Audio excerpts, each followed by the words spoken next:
¿Qué opinas de lo que están haciendo ahorita los bancos derivado de temas de coronavirus, en donde están suspendiendo los pagos por 4 hasta 6 meses para la gente que está eh, pues endeudada con créditos hipotecario, tarjeta de crédito específicamente? Hubo una consulta por parte de la Asociación de Bancos de México a Comisión Nacional dirigiéndole una solicitud para que cambiaran las reglas, lo sabes. La CUB específicamente es la que establece en una gran parte de su contenido reglas contables que las dirige a Nexus. Y lo que quieren hacer es que les den chance de mandar este mensaje a sus clientes. Esto tiene una implicación enorme porque si no lo haces, cae en cartera vencida y te mueve todo, ¿no? Te mueve reservas, por ende te mueve ICAP, que es el índice de capitalización de los bancos, que se compone de lo que tiene con la problemática de que no les paguen lo que tienen colocado, que viene de dinero de la captación. ¿Qué opinas de eso? ¿Tú crees que Mira, fue una acertada o desacertada solicitud de los bancos? mira, fue una decisión hasta cierto punto acertada y ahí sí le voy a echar algunas flores a algunas personas que conozco. En la época de Guillermo Babatz en la comisión se trabajó, te voy a platicar de lo que sé porque realmente mi materia no es el tema financiero y a lo mejor voy a decir una burrada y van a decir, ya se está diciendo una tontería. Pero se trabajó ahí en el tema del banco, es el criterio B6, si no me equivoco, y ese criterio B6 permite. Por eso, antes de que saliera la consulta, un par de bancos salieron a medios a decir que lo iban a hacer, porque lo tienen permitido. De hecho, está previsto en las reglas y se hizo en la época de Guillermo Babatz. Eh, ¿Qué es lo que dice la regla? Siempre y cuando tus créditos estén vigentes, ¿no? Que no sea un crédito en mora, porque ahí sí le estás pegando a toda la calificación, tus créditos vigentes, puedes hacer no sé cómo se diga la palabra, diferimiento, el diferirlos a N cantidad de tiempo que tú estipules, puedes hacer un reajuste en lo que pactaste con el cliente, puedes mandar una actualización del contrato y sin que tengas un efecto en reservas, porque al final no te están pagando, pero lo estás permitiendo, que es lo que permite la regla en idiomas cristianos, se puede hacer. Por eso, el que salió a medios, algún par de bancos, y ayer ya salieron pues muchos más. De hecho, quien lo hizo primero fue Bancomer, si no me equivoco, y no lo hizo tan evidente hasta que salió primero Banorte y Sabadell, que fueron No estoy los que lo Sabadell. hicieron más escandaloso.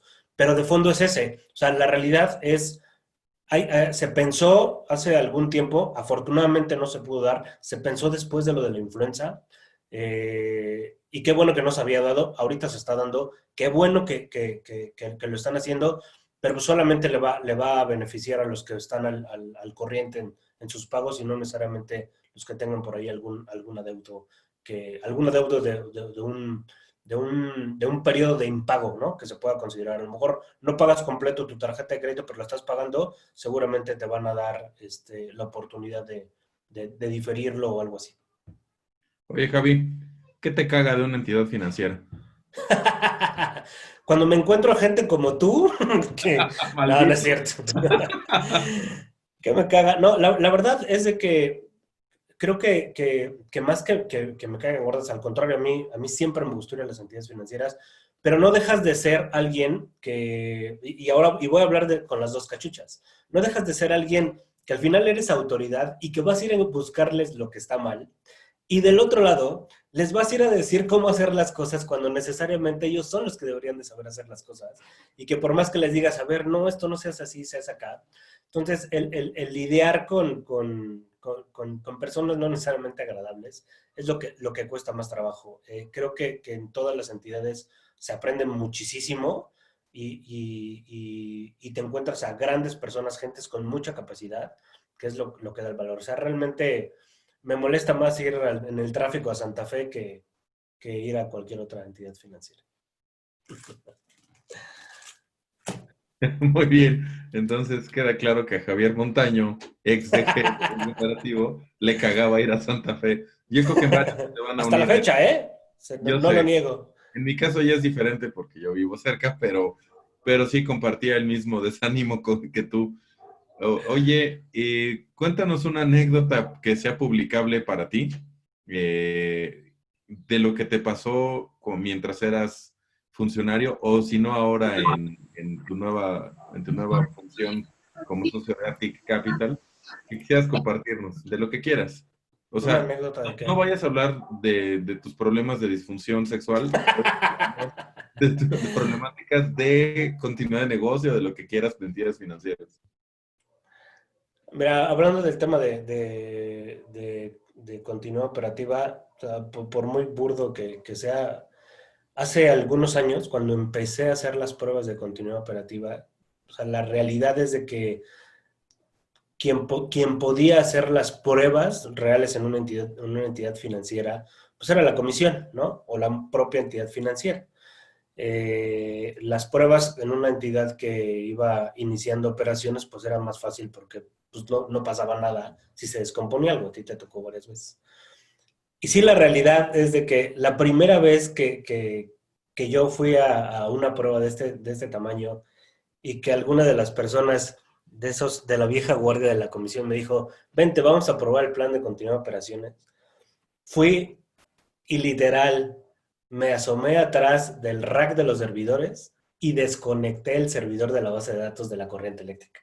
O sea, esa era la prueba para ver que la estrategia de continuidad de operaciones funcionaba. ¿Por qué? Porque no le avisábamos a nadie, lo desconectábamos con el riesgo de que se descompusiera, lo desconectábamos y había que ir a ver al cuate de sistemas a ver qué hacía, a ver cómo se daba cuenta que la base de datos se cayó, a que fuera a ver y que no prendiera y que bla, bla, bla, y empezara a hacerse todo el show de a quién le ibas a hablar, al proveedor y háblale y levántalo y el enlace y pues, o sea, lanzábamos el plan de continuidad de operaciones.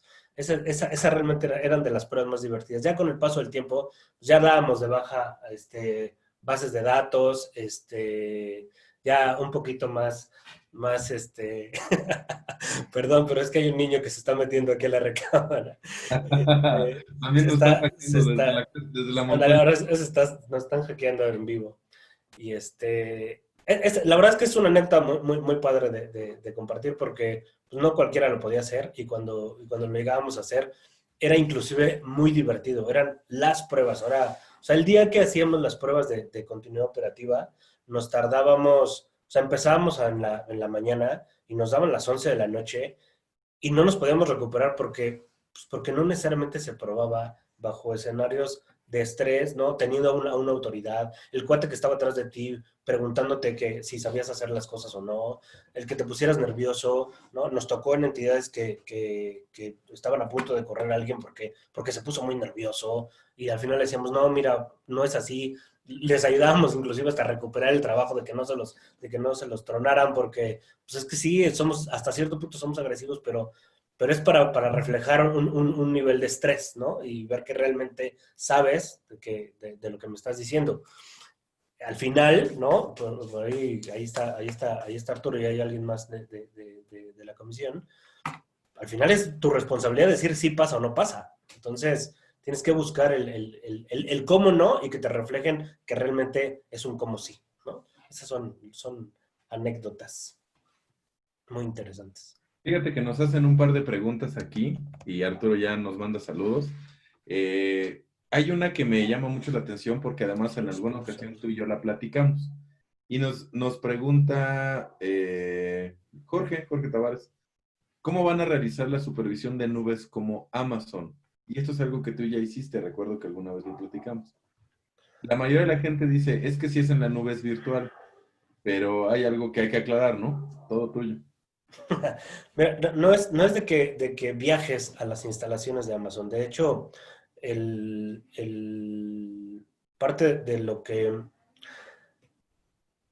son como varias etapas. O sea, cuando tú autorizas un tercero como comisión o tú contratas los servicios de un tercero, la regla te exige ciertas cláusulas. Una de esas cláusulas es el permitir el acceso a las autoridades o a quien tú designes para hacer las auditorías o las revisiones que sean necesarias. También vean una realidad, o sea, cuántas entidades financieras y no financieras, tienen contratos de servicios con estos terceros, un Amazon o un Microsoft, y que todo mundo quiere ir a revisarlos. Al final sería imposible. O se dedican a dar el servicio o se dedican a recibir a todos.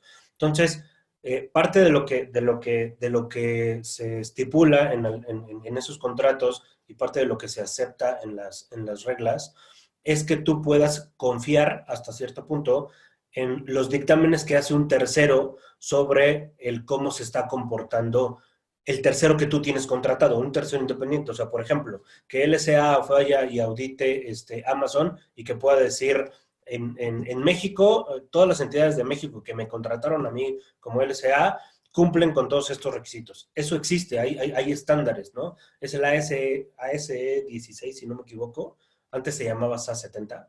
Hay diferentes versiones de esos programas que son como dictámenes que están muy enfocados o a seguridad física o a respaldos o a seguridad de la información, etcétera, etcétera. Y además, Amazon y Microsoft constantemente están emitiendo reportes, los tienen públicos para sus clientes, obviamente autenticándose con ciertas credenciales, para que tú puedas ver desde la perspectiva de en dónde está tu información, en qué segmento, y dependiendo de los servicios que tú hayas contratado, cómo se ha estado comportando, porque ellos se están constantemente revisando y se están autoauditando mucho. Y si hay algún problema con algún componente, te lo van a notificar y te van a notificar la solución y cuándo lo van a tener. Esa es la gran ventaja de esos proveedores de nube, porque están muy grandotes. El problema es cuando ya estás contratando terceros que no necesariamente tienen esa capacidad. Y a esos sí puedes ir a auditarlos. Ahora, ¿cómo vas a hacer las pruebas de continuidad operativa cuando tienes un proveedor de servicios en nube? Obviamente no voy a ir a desconectar la corriente de Amazon, ¿no? Y que se caiga todo Amazon. Realmente, pues, das de bajas bases de datos o das de bajas enlaces, simulando las pérdidas, y empiezas a generar diferentes escenarios para tratar de levantar los servicios y que puedas seguir operando como tienes que hacer, ¿no? Eso es una estrategia muy simple de cómo se puede probar la continuidad operativa en una entidad financiera de este tipo, con un proveedor de ese tamaño. Ahorita que hablabas de las anécdotas que fue ir a desenchufar los servidores, con toda la complejidad que ello requería, déjame contarte una que varios de los que estamos aquí nos tocó ver. Resulta que, como sabes, los servidores deben de estar en un lugar en donde la temperatura esté controlada, porque generan muchísimo calor, deben de estar en un lugar con aire acondicionado, preferentemente. Bueno, una entidad que conocimos varios de los que estamos aquí no contaba con ello. Y entonces, antes de que cierto supervisor que tengo enfrente de mí en Zoom fuera a hacer su ejercicio de supervisión, resulta que se estaban calentando mucho los servidores. Y te voy a decir cuál fue el Business Continuity Plan para ello. El chavo de infraestructura agarró un ventilador de metal, lo llevó junto con una cubeta de agua y un trapo, y puso el trapo mojado enfrente del ventilador para generar un ambiente de frescura en los servidores. Eso fue horas antes de que tú llegaras a hacer una supervisión. Oye, y la realidad es esa. Ahorita ya hay tecnología, pero a mí sí realmente me tocó ir a centros de cómputo en donde, además del aire acondicionado, tenían ventiladores porque no les daba, hacía demasiado calor. Eh, por ejemplo, me tocó ir a un banco que estaba literal en Culiacán. O sea, era una sensación térmica de 40 grados y ahí tenían su centro de cómputo. O sea, realmente tenían ventiladores. Tenían aires acondicionados improvisados. De hecho, tenían abierto el centro de cómputo, ¿no? O sea, las sabes para que corriera el aire. O sea, sí es un tema. Ahora la tecnología ya permite tener, se llaman pasillos calientes y pasillos fríos. Cuando tú entras a un centro de cómputo de ese tamaño o grandote, sí puedes entrar literal como si estuvieras en los refrigeradores del Sam's o del Costco o en esos pasillos que se siente muy frío y después te pasas 2 pasillos más y está caliente. ¿Por qué? Porque los equipos que están en esos diferentes pasillos no están teniendo una alta demanda que lleva a que se sobrecalienten, o el mismo equipo ya trae sistemas de enfriamiento internos que te permiten aislarlos del tema frío. ¿Por qué? Porque si los pones en el tema frío, literal es como si les diera hipotermia y se cuatrapean porque están demasiado fríos. Eso ya existe, eso es real. Entonces, ahí se nota que ya estás viejito, que ya tiene muchos años que viste ese tipo de cosas. Y nosotros los millennials, pues ya estamos viendo otro tipo de tecnologías. Ya estás en el cuarto piso, ¿eh, chulo? Te recuerdo. Millennial. Muy bien. Oye, Javi, por aquí hay una pregunta que dice, me llamó la atención cómo la formula, porque dice, ¿creen que se impongan medidas similares para otras entidades financieras distintas a los bancos? Y antes de que tú la contestes, le quisiera decir a Juan Pablo López, es quien la pregunta. Es que ya existe. El sector financiero no es nada más bancos. Son muchísimos sectores supervisados diferentes a los bancos. Los bancos siempre son el punto de referencia pues, por el tamaño que tienen y porque hacen la intermediación, o sea, captan y colocan con todas además las operaciones de servicios que puedan hacer en medio. Por eso son la referencia. Pero no, de hecho, las medidas de continuidad de negocio aplican para todo el sector financiero de diferente forma en función de lo que hacen. Ahora, particularmente para fintech, es decir, un sector, es curioso, ¿no? Y se lo digo a alguien que lo conoce muy bien, porque te tocó dirigirlo desde el punto de vista del regulador en la primera de muchas rotaciones que ha tenido el área dentro de comisión, pero ¿qué recomendarías tú para un sector fintech que apenas comienza y que es muy curioso porque sí, pero no opera, ¿no? Porque sí opera el famoso octavo transitorio, sí operan antes de que saliera la regulación que les dio vida, que es la ley FinTech, la ley para regular las instituciones de tecnología financiera, nace el 9 de marzo de 2018. Todos aquellos que operaran antes del 9 de marzo, y operar, bueno, curiosamente contigo era una discusión, ¿no? ¿Qué es operar? Y como sabes, los criterios cambiaron. Los criterios de alguien era que tuvieran una continuidad operativa por cierto periodo, lo cual me parece bastante loable y bastante lógico. O sea, no se trata de haber operado un día antes una operación, ¿no? Yo creo eso también. Pero estas entidades operaban, pero no bajo un marco regulatorio, sino bajo un marco de mejores prácticas. Después le entran al ruedo de ley fintech y trataron de acomodar cosas en el camino, pero aún no tienen la obligación de hacerlo. La obligación viene bueno, salvo una, que ya está autorizada, que pues particularmente tú conoces muy bien, Bitso. Fuera de ella, o sea, fuera de Bitso, ¿qué recomendarías para el sector fintech en una situación como la que tenemos hoy de contingencia, voy a llamarlo, porque lo están haciendo bajo sus mejores prácticas? Existe una diferencia bien interesante entre crowdfunding y wallets respecto a su continuidad operativa, pero lo cierto es que para muchos de ellos es nuevo, porque sí hay gente en el sector fintech que viene del sector financiero, pero son los muchos menos, son muy poquitos. La mayoría son gente que está inaugurándose en el sector como nuevos participantes del mismo y no hay mucho conocimiento ni mucha idea. Hay sentido común en el mejor de los casos. ¿Tú qué les recomendarías? Pero le recomendar desde el punto de vista de qué. De O continuidad de sea, negocio.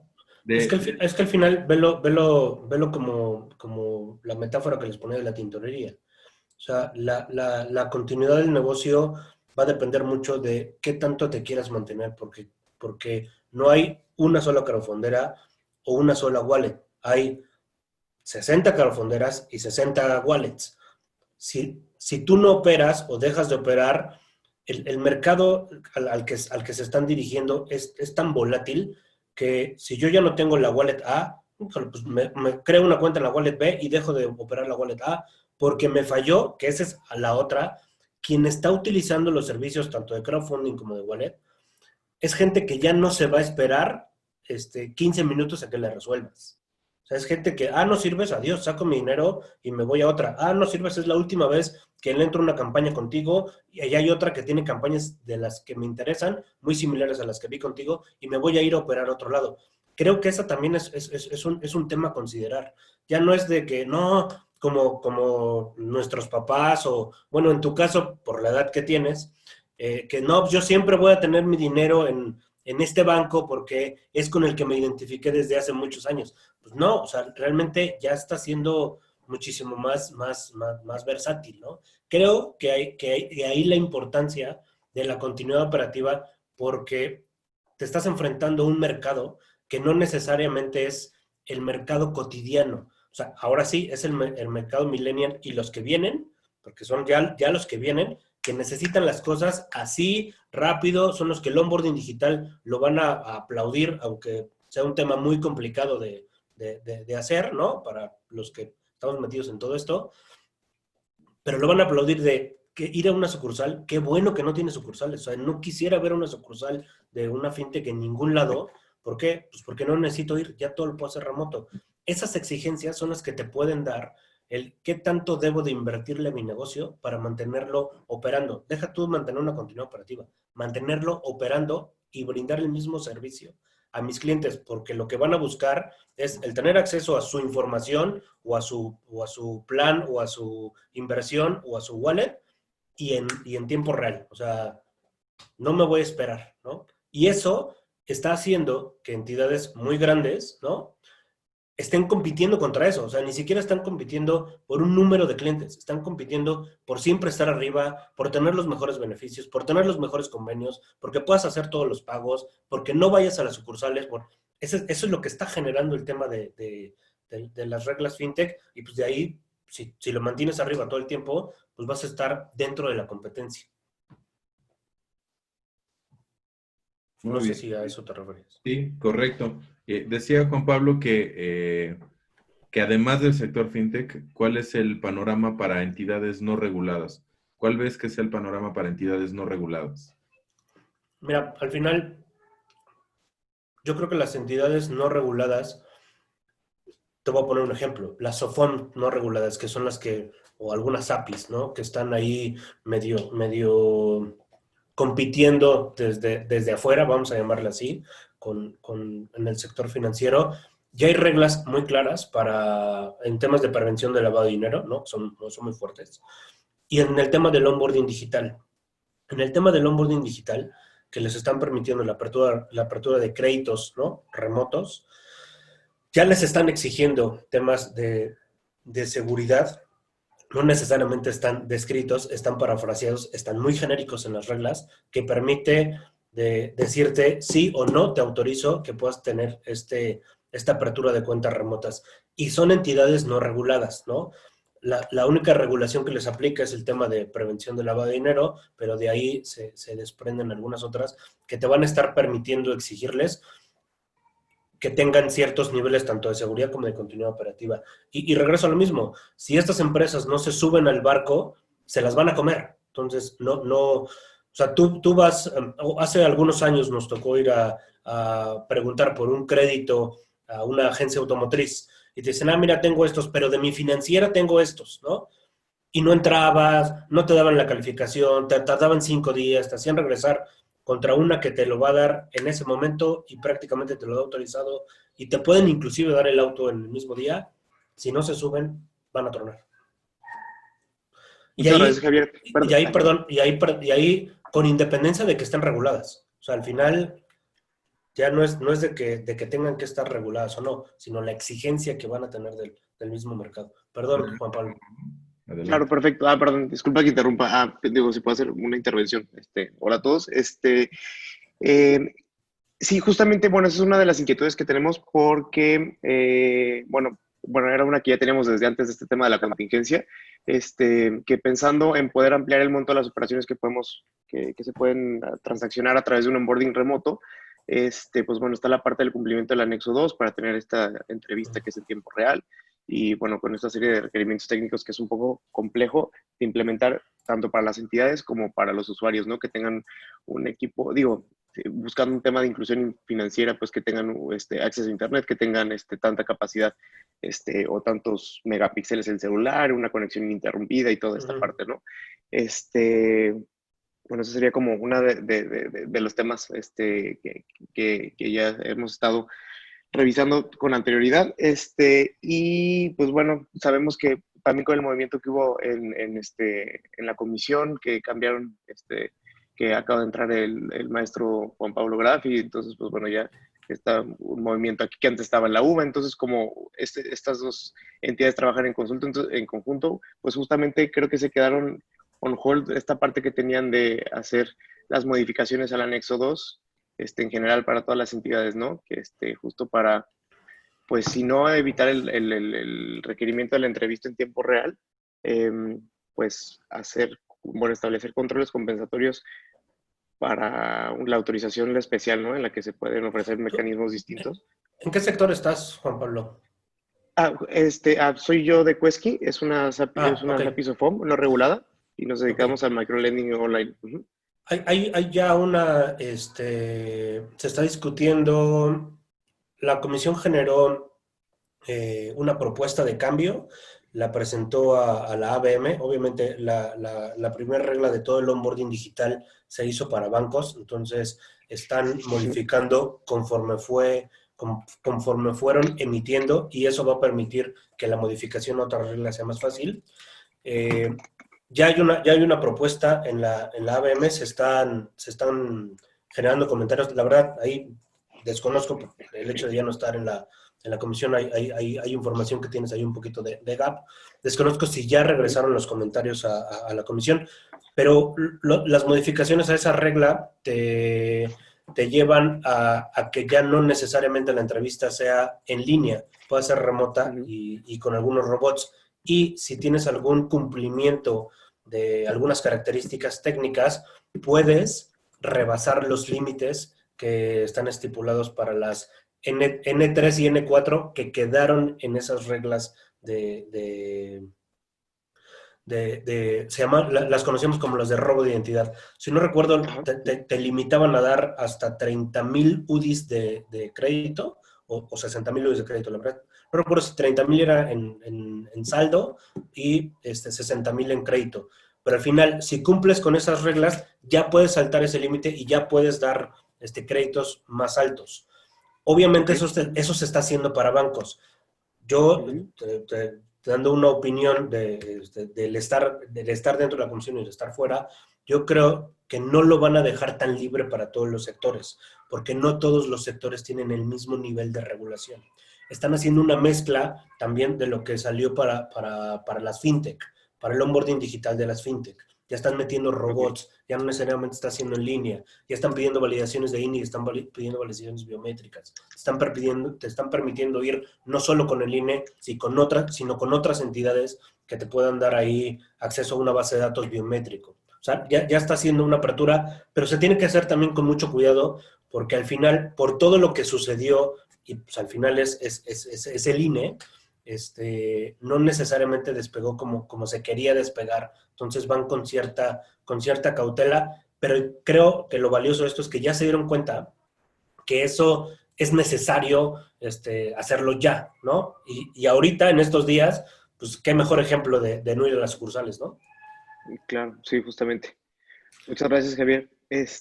Oye, y por otra parte, dirigiéndolo un poquito más a lo que estamos viviendo ahorita con esta contingencia, justo de lo que platicaban de las reglas de contabilidad que fueron las que pidieron la ABM y que ya emitió el comunicado la comisión, pues que estaban como muy alineadas, parecía como que ya estaba algo trabajado, pues, y porque los bancos también estaban listos para implementarlo. Pues también hemos visto lo que está pasando, ¿no? O sea, volteando a otros países y cuáles son las medidas que ha tomado el Ejecutivo de otros países. Y pues bueno, eso también deja con un poco de incertidumbre. Pues no sabemos si el día de mañana el Ejecutivo despierte con una idea fabulosa, es decir, dejen de pagarle a todo el mundo.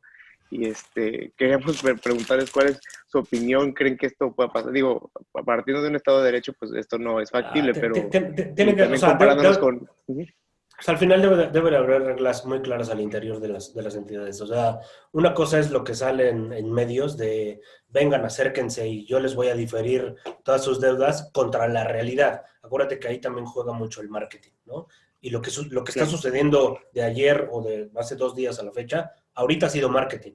Vamos a ver en los Ujú. próximos días realmente cuántos pueden acceder a eso, qué condicionantes van a poner las entidades financieras. O sea, hay toda una serie de reglas, tanto internas como externas, que se deben de cuidar porque es riesgoso, ¿no? O sea, la realidad es de que hay mucha gente que sí está siendo afectada. Ya, claro. Ujú. Bueno, listo. Muchas Oye, gracias. Sí, perdón. aquí había una pregunta, gracias Juan Pablo. Aquí había una pregunta que me brinqué y dice, ¿por qué permitir que el DG, habla del sector fintech, ¿por qué permitir que el DG sea el oficial de seguridad de la información por un año si es un puesto crítico para la institución? No es de que se permita que el DG sea el oficial de seguridad. O sea, al final, sí hay que tener en mente que la estructura de una fintech no necesariamente es la más robusta y que no necesariamente es la que te va a dar. ¿Qué se debe de tener en consideración? Al igual que el oficial de cumplimiento, debe de tener la capacidad para poder reaccionar ante eso. No está prohibido que el DG tenga las funciones. De hecho, lo que te piden es de que le reporte al DG y que tú asignes a quien lo tengas que asignar. El problema está en el que si tú, fintech, dices, va a ser el DG, cuando lleguen a hacer una revisión o suceda algo o tengas que elaborar ciertos reportes y el DG no sepa, te van a decir, señor, perdón, pero usted no puede ser. Y además no estás cumpliendo con todo esto. ¿Y en dónde está y ahí ya me voy a las reglas que están en discusión? Hay un plan director, hay toda una serie de políticas, hay una serie de revisiones, hay una serie de bla, bla, bla, bla, bla. Vas a llegar con el director general y realmente tiene la capacidad para hacerlo. O sea, desde el puro hecho, cuando le dices a la comisión, mi director general va a ser el oficial de seguridad, de entrada te deberían estar diciendo que no, porque simple y sencillamente no va a tener la capacidad, porque tiene asignada la responsabilidad de toda la fintech. Entonces, no es de que se esté permitiendo. Si alguien lo ingresó la documentación así y no le dijeron nada, seguramente le van a decir algo, ¿no?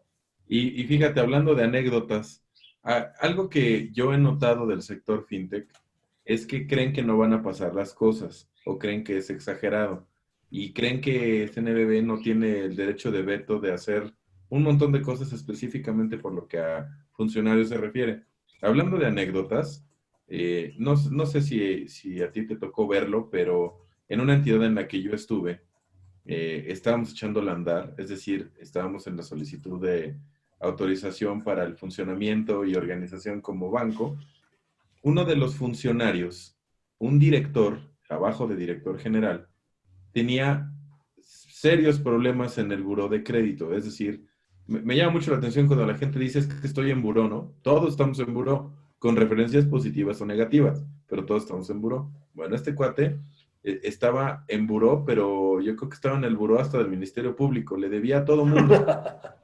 Resulta que Pues no eras tú, ¿no? no yo El alcancé que fue cuando pidieron la cooperacha para que te sacáramos del buró, de hecho. Que hasta exacto. del torito te fuimos a sacar. Esa la libré. No, este otro cuate nadie le prestó. Y resulta, nada más para que te des una idea de cómo es chiquito el mundo. Este cuate le vendió un inmueble a un director general de CNBB, coincidió, fue un churro. Y este hombre tenía de veras, todo su buró estaba en tache. Bueno, o sea, no había más signos de admiración ahí que un chat de un millennial hoy día. Era una cosa espantosa. Y entonces metimos el filing junto con el de muchísimos más. Y un día yo recibí una llamada junto con el director general de esta entidad, de el director general, voy a llamarlo de jurídico para no decir qué puesto, de jurídico, nos conocíamos bien y me dijo textual, Pepe, la continuidad de esta persona en la institución pone en riesgo la autorización del banco. ¡Oh! Y acto seguido, el dueño del banco, no el director general, me dijo con ese tono que tenía tan particular, Pepe, quiero que lo corras ahorita. Y se fue. Ese es el nivel de veto que tiene CNBB, que mucha gente cree que no tiene. A propósito de lo que estabas diciendo ahorita de las funciones de CISO. Creo que mucho de lo que se entiende en el sector fintech es que no se les genere gasto, pero de repente se pervierte el tema y no es generar gasto o no es evitar gasto por evitarlo. Está pasando mucho con puestos neurales críticos y regulatorios, como el CISO, el oficial de cumplimiento, las funciones de riesgos, las funciones de control interno, las funciones de operaciones, en donde de repente me ha tocado ver que quieren concentrar mucho, no hay segregación de funciones, y específicamente hablando del CISO, como lo decías ahorita, pues la permisibilidad que se tiene para que el director general opere como CISO un año, presumiría que el CISO, perdón, que el DG, tiene conocimientos al respecto, porque si no, en el momento de una supervisión, pues van sobre él, además de otras cosas como control interno, ¿no? Es un comentario al margen que, pues creo que vale la pena acotarlo. Y por acá me está preguntando Emanuel Pomar si puede levantar la mano para preguntarte algo, hacer un comentario en viva voz. Así que, Emanuel, dale. Muchas gracias, Pepe. Javier, ¿cómo estás? Buen día. Hola. Oye, Javier, quería regresarme un poquito acerca de tu comentario que hiciste hace un par de minutos acerca de las fintech. Decías, bueno, en un escenario de contingencia, y me gustaría debatir un poco esa parte, los que le entran a los crowdfunding, dices, bueno, pues saco mi lana y me voy a otra crowdfundera y ya no voy a operar contigo, ya no jalo contigo. Pareciera que estamos afirmando que en el sector crowdfundero de las fintechs no puede haber un riesgo sistémico. Pepe hace un par de minutos también comentó algo muy importante, que es el análisis de continuidad de negocio. Por regulación, pues todas las instituciones financieras deben de tener su vía, que no se traduce a otra cosa más que identificar los procesos críticos, el BSP que comentaba Pepe, que son las acciones a tomar en caso de contingencia, y el DRP, el plan de recuperación de desastre, que una vez que tú ya caíste en contingencia, ¿cuánto puedes soportar sin prestar tu servicio? Únicamente con procesos críticos. A lo que quiero ir, creo que el agarrar uno como inversionista en crowdfunding y decir, ya no le voy a entrar contigo porque estás teniendo alguna contingencia, no podría ser un medio, ¿cómo decirlo? Viable. Sí, no, te entiendo. O sea, al final, sí, perdón, no, al final yo me fui a un caso extremo. O sea, no necesariamente se van a salir de ahí, pero te puede llevar a eso. ¿Por qué? Porque si te estás cayendo, y te estoy poniendo un simple ejemplo, si cada 15 días te estás cayendo 3 días, entonces ahí ya inclusive el riesgo reputacional te puede estar pegando. O sea, sí, hay muchas cosas que pueden estar antes de que alguien te diga, ya me voy, ¿no? Sí, por supuesto. Y también tomar en consideración que una de las partes del riesgo operativo, quizás de las más importantes, es que se te caiga el SPAY, ¿no? Entonces no puedes recibir ni recursos. El SPAY no se cayó, señor. Yo creo que no leíste la noticia. El SPAY nunca se cayó. Entonces, bueno, para abrir un poquito el debate, ¿tú cuáles crees en tu experiencia como funcionario público que sean los puntos torales que deben de cumplir este tipo de documentos vía BSP, DRP para las instituciones financieras desde tu punto de vista como regulador? ¿Qué es lo que deben de tener esencialmente? Mira, más que per se el documento, creo que el involucramiento de todas las áreas para que en conjunto realmente se defina la estrategia que como institución van a tener y que realmente es la que van a costear y la que van a afrontar y en donde digan, híjole, pues no me voy a levantar en 5 minutos, me voy a tener que levantar en 3 horas, que ya todos estén preparados para saber qué hacer durante esas 3 horas que van a tardar en recuperarse.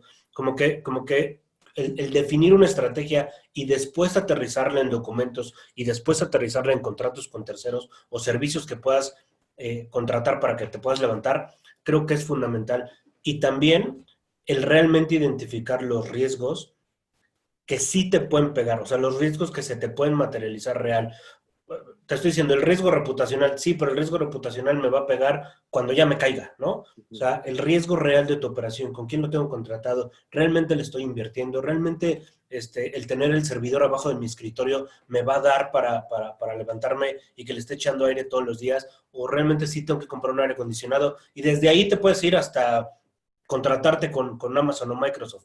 La gran ventaja es de que ahora ya es más accesible que hace algunos años y para las fintechs es más accesible.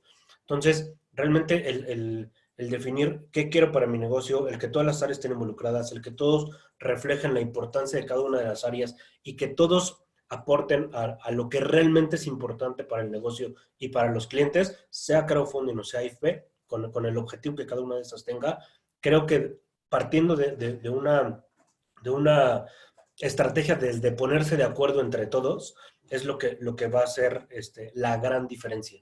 Que eso es lo que le cuesta trabajo a entidades muy grandes. O sea, el plan de continuidad de negocios o las estrategias de continuidad de negocios de entidades muy grandes es complicadísimo. Yo creo que ni ellos lo entienden.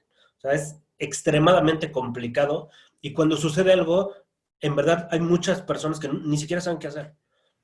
Decía, y voy a hacer un paréntesis, decían en los memes, si estás trabajando desde tu casa y estás aburrido, pues entonces ¿a qué vas a la oficina si seguramente no tienes ni siquiera nada que hacer en la oficina? Entonces vas a poder ver realmente quiénes son las personas clave, las áreas clave, o quién realmente te pueden dar un valor en la organización con todas estas estrategias de contingencia, ¿no? Muchas gracias, Javier. Gracias, totalmente de acuerdo contigo. Muchas gracias. Muchas gracias, Javi. Bueno, pues la sesión estaba holgada a 2 horas, pensando en que fuera de hora y media.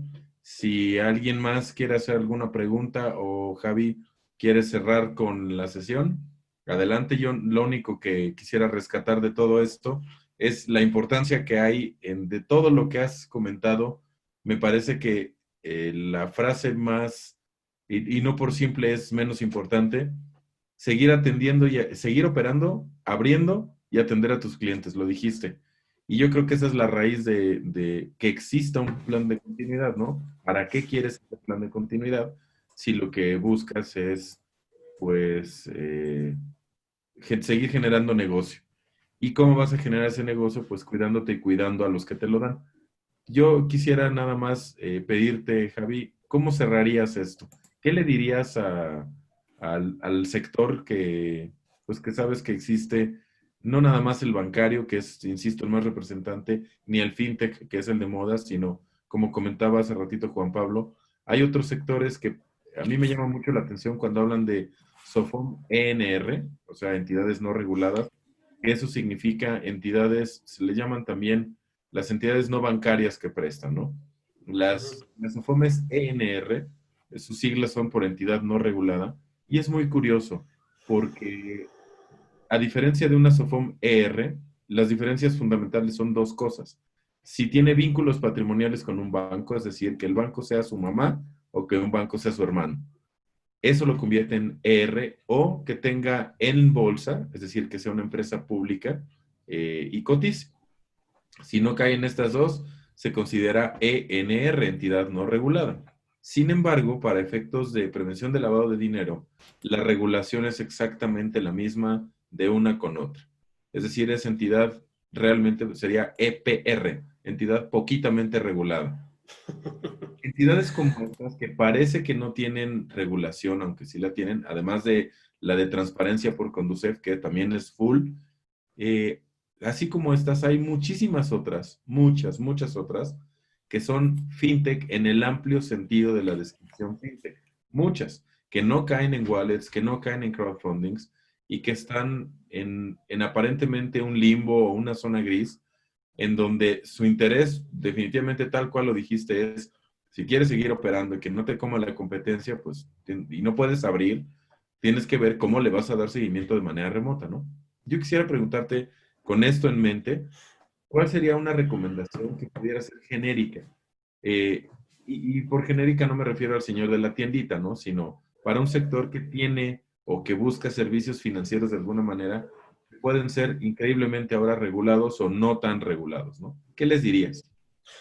Mira, que volteen a ver un poco la regulación que les está dando mucho de valor, porque ya es una regulación al menos para el sector fintech, que trae mucha experiencia de errores de otras regulaciones, de errores en estrategias contingentes. y que al final te va a llevar a que puedas percibir qué tanto realmente vale tu negocio en temas de inversión para poder mantener siempre la cortina abierta. Como los riesgos, uno de los riesgos más grandes es simple y sencillamente quebrar, ¿no? Y quebrar es llevarte a cuántas personas, tanto internos, que son tus empleados, o a tus clientes, ¿no? Demandas. Cuánto tiempo vas a poder soportar el proceso de liquidación de una entidad financiera, con lo que esto quiere decir, solamente por haber tomado la ligera, y no solo la regla de continuar operaciones, ¿no? Cualquiera de las reglas, porque en cualquiera de los ámbitos algo te puede suceder si no realmente estás protegido. No solamente es designarle funciones a una persona por designarles, sí buscar a alguien que te pueda dar ese valor. Cuesta, al final todo cuesta, y me queda claro que muchos emprendedores o startups no necesariamente lo pueden pagar. Para eso están las reglas tan detalladas. Véanlo, hay una gran diferencia en las reglas de FinTech que contra las reglas de otros sectores vienen demasiado detalladas y todavía faltan muchísimas reglas por emitir de ese sector. Entonces, ese es como que mi comentario final. Háganle caso, por algo están ahí, ¿no? Por algo no nos pasamos el semáforo en rojo, por algo tenemos precaución cuando vemos ciertas señales en nuestro día a día. Y obviamente además de esto, espero que después de ya esta hora y cacho y que nuestro escenario de hackeo nos salió pero perfecto, muchas gracias a todos y espero que sí les haya sido constructiva esta plática y haya podido transmitirles algo, ¿no? Que les pueda beneficiar en su día a día. Muy bien, Javi. Pues muchas gracias por haber aceptado e inaugurado las mañaneras de LCA Virtuales. Perdón a todos, es para lo que nos alcanzaba Javier, pues bueno, ni modo. Pudimos haber obtenido una personalidad, pero él estaba a la mano. No, hombre, al contrario, de veras gracias por habernos dado de tu tiempo. Quien te da su tiempo, te da todo. Y yo te lo agradezco mucho a todos los que se conectaron antes de él y posterior al hackeo. Se los agradezco mucho. Ha sido muy, muy, muy bueno y muy padre para mí poder platicar contigo, Javi, y que nos ayudaras a todos con tus comentarios. Claramente, pues tienes un conocimiento, sin lugar a dudas, muy solvente, con mucha experiencia, lo cual refleja también tu edad. No eres nada chiquito, Angelito. Así que, de verdad, gracias por todo. No, gracias a ustedes y un placer. Cuando gusten podemos hacer alguna otra sesión y platicar un rato. Pero ahora sí nos invitas a desayunar a todos. Cuenta con ello. Fíjate que sí, voy a hacer una asada aquí. Aquí transmitimos en live. Ahora pues. Muchas gracias a todos. Gracias, Javi. Gracias a ustedes también. Muchas gracias a todos, Javier. Bye. Igual un fuerte abrazo por tu tiempo. Gracias. Increíble el escenario de ataque. Muchas gracias. Muchas gracias Muchas a todos. gracias. Gracias. Hasta luego, Gracias, buen día. Gracias. Gracias. Hasta luego. Hasta luego. Bye. Ya, calma, pues.